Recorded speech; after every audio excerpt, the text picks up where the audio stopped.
Olá, pessoal! O ano de 2025 foi excelente para os portfólios. Porém, precisamos voltar em um assunto importante. Quem investiu em ativos de maior risco viveu um período duro nos últimos anos. Carteiras muito parecidas, gestores andando na mesma direção e pouco ganho real de diversificação. Foi um verdadeiro inverno para os investimentos. Hoje, a conversa é justamente sobre isso. O que esse último inverno ensinou para quem monta carteira de fundos?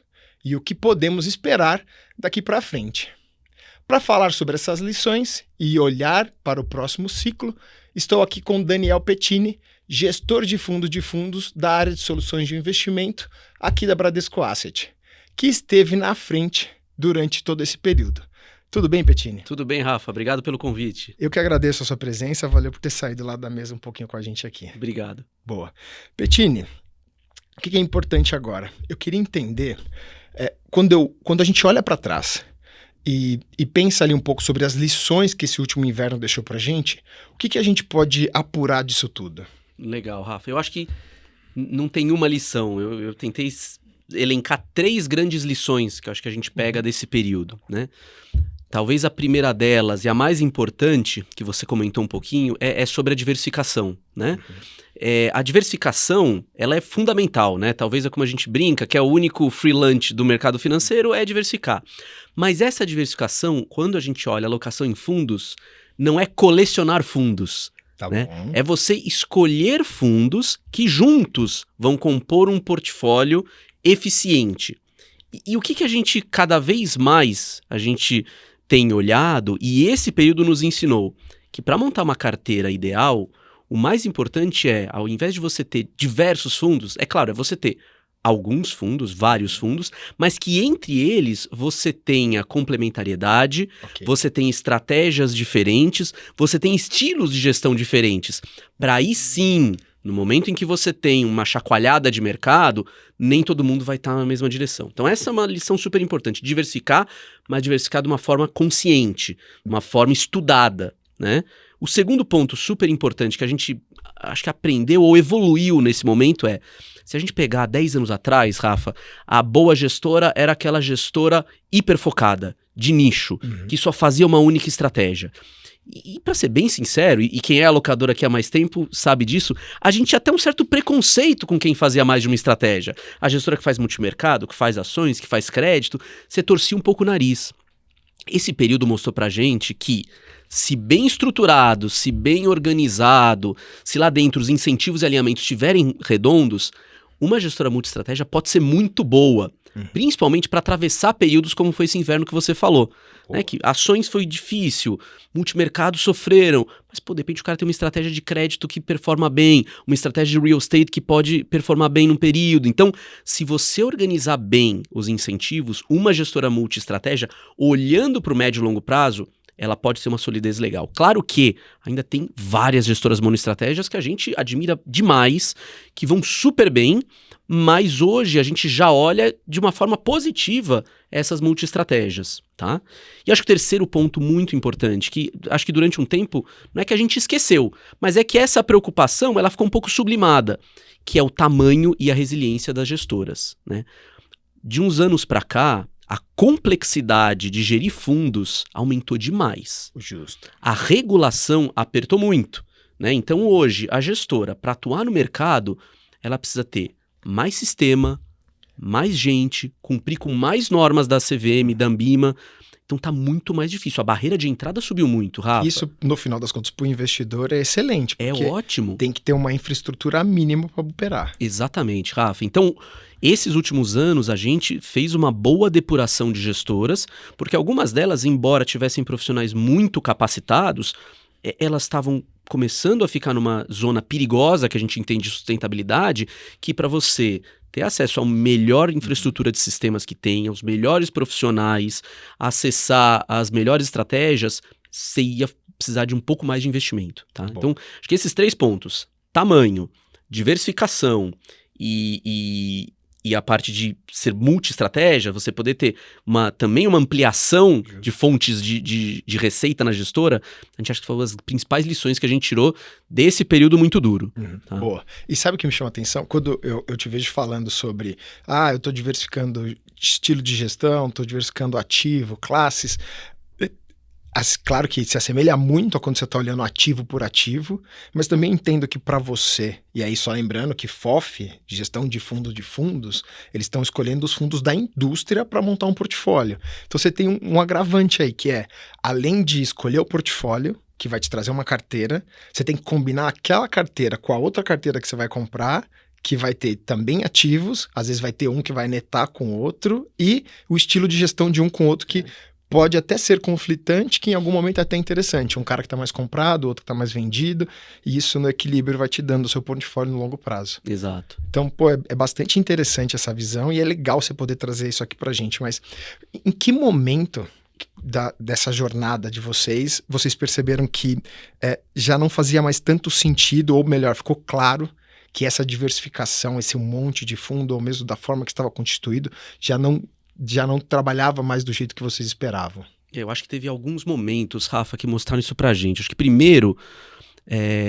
teve um evento que foi muito marcante, que foi o pós-Covid, em que as correlações históricas dos mercados, elas de uma certa forma foram quebradas. Tá bom. Então, para o universo dos gestores multimercados, isso foi um impacto importante, porque muitos deles que operavam esperando um determinado comportamento dos mercados, esse comportamento não acontecia, né? Então, isso deixou a indústria inteira um pouco em dúvida, um pouco insegura, né, na hora de tomar alguns riscos. E a gente viu muitos deles acabando operando de forma muito semelhante, né?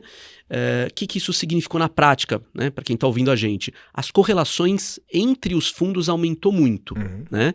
Então esse foi um primeiro ponto que nos chamou a atenção. Falou, puxa, tá todo mundo muito parecido. Quando a gente olhava, tô dando exemplo dos multimercados.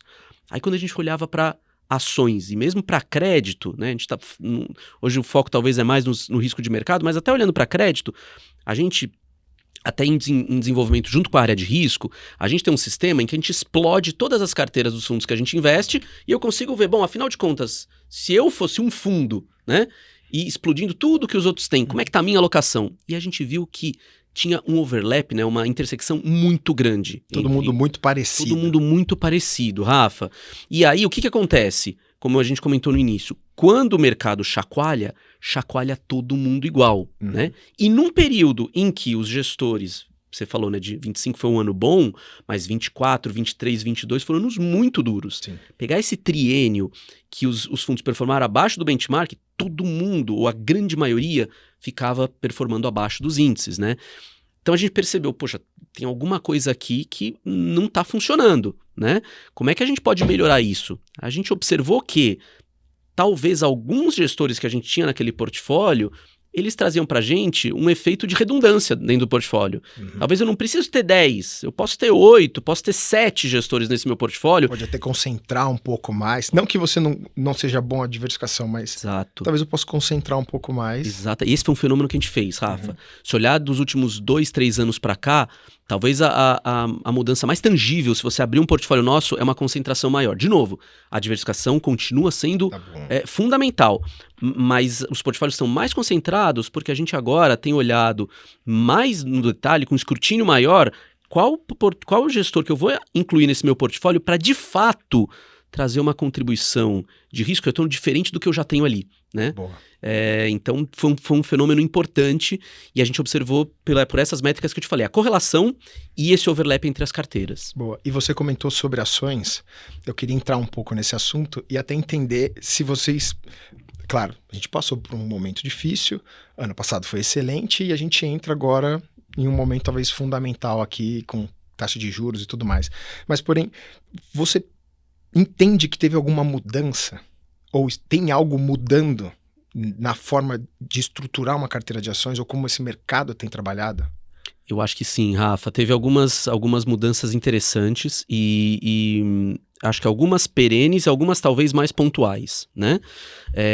Talvez o que a gente mais observou é que a gente viveu um período em que o fluxo acabou dominando o preço das ações. né? Então, como a gente teve um movimento de saída muito grande de recursos do mercado de ações, você teve os gestores tendo que fazer liquidez a todo momento, né? Então, se a gente olhar o impacto que isso teve no mercado de ações, foi muito significativo. De tal forma que muitos gestores tinham uma convicção enorme no valuation daquelas companhias que eles tinham no portfólio, mas aquilo não se traduzia em preço, porque o fluxo dominou. Sinceramente, a gente não acha que isso é perene, mas de fato foi um período em que o técnico, o fluxo, dominou o valuation. Né? Que implicações isso trouxe? Os gestores, de uma certa forma, acabaram, muitos deles, tendo que olhar um pouco mais para o macro, tendo que olhar um pouco mais para exterior do que historicamente olhavam. Eu não vou generalizar e falar que todo mundo está fazendo isso, que não é verdade. Tem muito gestor que continua super fiel àquela estratégia bottom-up, fundamentalista, olhar o micro, mas, e não estou dizendo que está certo nem errado, mas a gente viu muitos deles também dando algum peso para olhar o macro, olhar o técnico, porque isso estava fazendo muito preço, né? Olhar como é que o mercado estava posicionado para saber, bom, se eu tiver mais resgate da indústria, que papel vai sofrer mais? Né? Faz muito sentido. Então, esse foi um fenômeno que cada vez mais nas conversas com gestores começou a ser comentado, né? Então, a gente hoje, nas conversas, a gente nunca ouviu um gestor de equity falar tanto de macro como a gente escuta hoje. Então, esse é um fenômeno diferente. Eles eram totalmente pragmáticos. Eu vou olhar o número da empresa, se tá barato eu vou comprar, se tá caro eu vou vender, eu tenho os meus múltiplos, eu tenho o meu fundamento. Exato. E agora ele foi buscar uma nova caixinha, que era uma caixinha do multimercado, que era uma caixinha do cara da renda fixa. Exatamente. Então, se a gente olhar até as carteiras, que a gente observou, né, nesses últimos anos? Carteiras mais defensivas, né? Então, se você for olhar a predominância nas carteiras dos fundos de ações, utilities, financials, que dado o ciclo econômico, faz até sentido. A gente está num momento de juros super altos, né? A gente viu alguns gestores também, quando o portfólio permite, o mandato permite, adicionando algum hedge para essa carteira, alguma proteção, atuando com talvez momentos um nível um pouco maior de caixa. Então, os gestores normalmente que não faziam isso, tentando fazer alguma coisa para deixar essa sua carteira um pouco mais resiliente, se proteger um pouco mais. Alguns deles adicionaram limites de risco para o portfólio que não existiam, né? Faz sentido, mas... Exato. Mas assim, que muito gestor você conversava, assim, não, eu não olho medida de risco. Minha carteira aqui, eu olho o valuation para cada papel. Se óbvio, né, ele tá num nível que a margem de segurança tá pequena, etc. Então, não vou estar nesse papel. Mas assim, olhar stop loss, olhar limite de drawdown, limite de estresse, normalmente não era métrica. Que pra gente aqui isso é totalmente dia a dia, a gente tá acostumado. Exato. Eles não olhavam. Exato. Assim, não vou dizer que todos adicionaram isso nos portfólios, mas vários começaram a adicionar medidas como essa nos portfólios, Rafa. E quando você soma todas essas mudanças que vocês perceberam, e é uma mudança estrutural importante, você já percebe, e essa a gente não combinou, então só para avisar que a gente não combinou, você já percebe efeitos? Fala, puxa, o portfólio tá rendendo melhor, tá mais próximo ao benchmark, tá melhor desempenho, você consegue ter essa distinção, assim, no geral? Eu acho que sim, Rafa. Tá, principalmente quando a gente olha os drawdowns, né? Que são as quedas... Que é aquela queda abrupta. Exatamente, as quedas abruptas. No entanto, a grande maioria da indústria, se a gente pegar os fundos de renda variável long only, fundamentalistas, ainda tem como prerrogativa serem gestores que não vão ficar colados nos índices. Então, só para dar um exemplo, esse início de ano foi um início de ano super forte para a Bolsa Brasileira por conta de fluxo estrangeiro. A maioria dos gestores ficou para trás, né? Faz sentido. Então, mesmo nesse ambiente, né, eles já monitoram esse fluxo, eles tentam de alguma forma adicionar isso nos portfólios, mas ainda assim você tem uma distância muito grande. De verdade, Rafa, se a gente olhar, né, eu trouxe até aqui um gráfico que mostra, né, o momento para os fundos de ações que tem uma correlação, a captação deles muito grande com o nível de taxa de juros, de fato é um momento muito desafiador, né? Nesse gráfico aqui que eu trouxe, se a gente olhar o pico de alocação em ações, a gente teve ali quando a gente estava com um Selic próximo a 2, né? Que a gente bateu lá... 2020. 10... Exatamente. A gente bateu, se a gente pegar o market share de fundos, os fundos de ações representavam mais ou menos entre 10% e 11% da indústria de fundos. Esse número já bateu 4% lá em 15 e 16, nos anos lá mais difíceis no final do governo Dilma, e agora estão voltando para esse número, 6%. Né? Então, assim, a indústria praticamente encolheu pela metade. Né? muito influenciado por esse ambiente. Então, você pega um ambiente em que taxa de juros está muito alto, o custo de oportunidade está muito alto para você tomar risco. Os gestores performando abaixo dos índices e você tendo outras alternativas mais seguras e rentáveis, o investidor sai fora desse mercado, se né? você olhar o mercado, ele encolhe, e assim, ele não encolhe só porque tem menos pessoas comprando, ele encolhe porque a própria empresa recompra suas ações porque tá barata, não tem IPO, então a empresa acaba, quando quer trazer dinheiro para dentro, foca em dívida ao invés de equity. Exato. Então no final a indústria que tinha um tamanho X e participação X começa a encolher, que por um lado é negativo de fato, quando você olha o todo, mas para quem percebe um momento oportuno para voltar recursos para essa estratégia, volta para uma porta mais estreitinha. Então, tem um impulso muito maior, aquele mesmo real lá do passado, voltando para o mercado agora. Então, não dá para falar, ele foi ruim até agora, mas quem tem o apetite provavelmente encontra um mercado ávido por esses recursos. Eu vou... Tem um ponto que eu ia falar mais pro final, Rafa, mas você tocou nesse Aproveita. ponto, não dá para deixar para depois. Que é o seguinte, embora... Se você olhar para trás, né, foi um período difícil. Se você olhar ainda hoje, é um período complexo, né? A taxa de juros ainda está a 15, ainda que a gente tenha a sinalização que vai começar o ciclo de queda de Selic. A gente está num ambiente que potencialmente vai ter muita volatilidade, começando um ano eleitoral, a gente não sabe o que vai acontecer, qual vai ser o resultado dessa eleição, está super dividida. Lá fora, um monte de volatilidade, ruído geopolítico. Então você fala... Puxa, difícil, né? O investidor, nesse momento, fala, legal, vou tomar risco, né? Mas eu diria assim, a boa notícia é, aquelas gestoras que atravessaram esse inverno e sobreviveram, eu te garanto, elas estão mais maduras, mais fortes e mais preparadas. E mais do que isso, eu sei que hoje é um momento em que o investidor não está tão afim de alocar, como eu falei, por todas essas razões. Mas talvez agora seria uma das melhores horas para se alocar, porque você tem as melhores opções e alternativas de investimento disponíveis. Boa. Isso nem sempre foi assim e nem sempre será assim, né? Quando você tem o mercado captando, o mercado crescendo, muitos desses gestores muito cobiçados vão falar, opa, já cresci num tamanho aqui que é um tamanho que a minha estratégia começa a se prejudicar se eu crescer muito mais, eu vou fechar para novos aportes. Boa. E aí você começa, bom, então na ausência desse, eu vou nesse, na ausência desse, eu vou nesse. Aí você vai achando sua quarta, quinta, 10ª opção melhor. Boa. Né? Hoje não, hoje você tá com uma possibilidade de investir nas melhores cabeças do mercado que não me lembro há quanto tempo a gente não tinha um momento tão bom para o investidor, cara. Excelente. Boa. E eu acho que, falar a verdade, eu te enrolei até agora porque eu queria entrar em um assunto específico. Eu queria falar sobre os multimercados. Você acha que tudo isso que a gente conversou até agora sobre toda a indústria de investimentos, fundos, você acha que isso também funciona, também se aplica para os multimercados? Então, olhando para frente, você acha que em algum momento os investidores vão voltar a ter mais alocação nessas estratégias e talvez por quê? Os fundos de ações, né? Quando a gente olha o volume que os fundos multimercados perderam, eu também trouxe isso aqui naquele slide que eu mostrei para vocês. Os fundos multimercados dos anos de 2022 até 2025 perderam, pelos números da Ambima, 670 bi de uma indústria que tem 1,6 tri. A gente está falando de aproximadamente 40% dessa indústria que foi embora, né? Os fundos de ações também perderam um volume relevante, 134 bi de uma indústria que tem mais ou menos 600 bi. Para onde você acha que foi esse dinheiro? Essencialmente para incentivados, renda fixa e crédito. Perfeito. Essencialmente para essas 3 classes, Rafa. Mas se você olhar, ainda é uma indústria muito relevante, ela ainda é muito grande, mas ela foi muito impactada por tudo isso que a gente falou, né? Fluxo negativo de recursos, dinheiro saindo, a performance abaixo dos benchmarks, as correlações muito próximas entre si.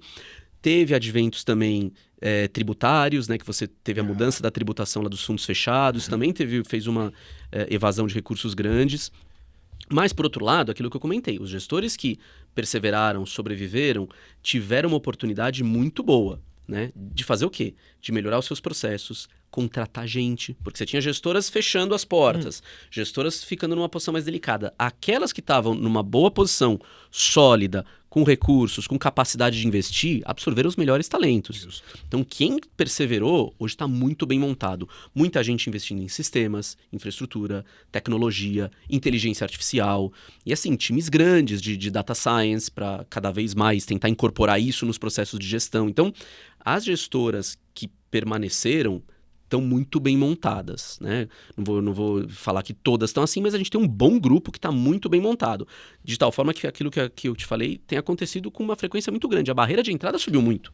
Uma gestora agora que antes começava assim, vamos começar nós 5 aqui, montar uma gestora... Family and Friends, não dá mais. Você não consegue entrar no nível de competitividade que uma gestora que fez todos esses investimentos nos últimos anos consegue estar. Né? E olhando para frente, né? Acho que essa provocação é boa. Eu tenho convicção que o recurso volta, tá? Não sei se na mesma magnitude do que já foi um dia, porque acho que hoje talvez o investidor está um pouco mais consciente que é importante ter uma diversificação maior, né? Então, da mesma forma que talvez no momento que os multimercados iam bem, ele colocou todas as fichas dos multimercados, talvez agora alguns colocaram também todas as suas fichas nos incentivados, no crédito.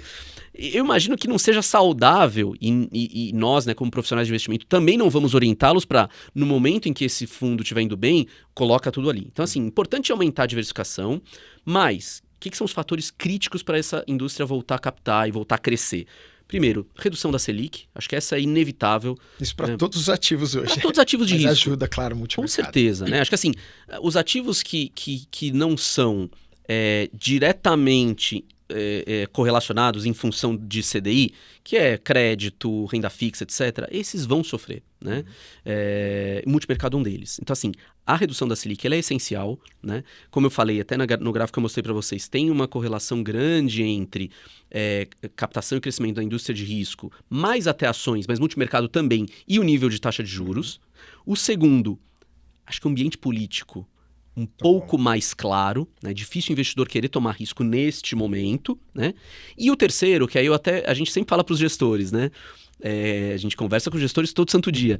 A gente sempre fala para eles, olha, eu sei que o momento está difícil, eu sei que não está captando, mas minha recomendação é, faz a lição de casa, faz a tua cota, que a hora que o mercado virar, você tem que estar bem posicionado. Então é isso, os gestores também performarem acima dos benchmarks. A hora que o investidor olhar e falar, puxa, olha só quanto esse gestor performou nos últimos 12 meses. Taxa de juros já está um pouco menor, então aquele meu investimento na renda fixa talvez esteja um pouco menos atrativo. E o ambiente, talvez aqui interno, político, já está um pouco mais claro. Puxa, você já tem os gatilhos para ele querer investir. E o cenário mais claro e você conseguir contar uma história com relação à reestruturação e organização, processo conta uma história interessante também. Sem dúvida, Rafa. Exato. E é aquilo que eu falei, né? O momento é um momento desafiador, eu reconheço que não é óbvio o investidor querer tomar risco agora, mas a gente tem agora as melhores oportunidades, assim, que a gente já viu há anos, se não décadas, né? Então, para quem quiser começar uma alocação de risco agora ou num futuro breve, você tem opções muito boas disponíveis, né? Que em um mercado pujante, provavelmente esses gestores vão fechar algumas dessas opções, porque faz parte da estratégia deles. A gente acha até saudável, tá? E aí, talvez a gente possa entrar no novo ciclo de abrir oportunidades para outras gestoras, novos gestores surgirem, se formarem, porque o que a gente viu nos últimos anos, a bem da verdade, foi um encolhimento muito grande da indústria. Uma consolidação enorme, Rafa. Gestoras sendo incorporadas por outras, algumas efetivamente fechando as portas, algumas fazendo parcerias com players mais relevantes para conseguir crescer, ganhar impulso na distribuição, que a gente acha tudo isso de uma certa forma saudável, né? Mas é um ambiente que ainda é desafiador. Acho que tem que acontecer esses triggers aí para a gente conseguir voltar a crescer. Desafiador acho que sempre é. O único exato. Detalhe é que a gente tem oportunidades muito interessantes na mesa. Exato. E tem que começar a olhar um pouco mais para frente e até mesmo pensar no longo prazo, o que é um portfólio de longo prazo. Exato. Muito bom. Bettini, obrigado pela conversa, valeu pela oportunidade. Imagina, eu que agradeço. Boa, e eu vou te chamar de novo logo mais. Pode deixar, vai ser um prazer, Rafa. Obrigado. Bom, para você que está assistindo, acho que ficou claro. Um ponto central aqui na nossa conversa foi: diversificação não é quantidade, é intenção.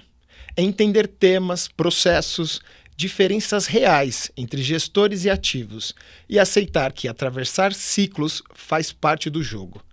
No final das contas, diversificar bem e entender onde você está investindo protege mais do que tentar adivinhar qual que é a próxima oportunidade do mercado. Obrigado por nos acompanhar e a gente se vê no próximo Na Mesa com a Gestão.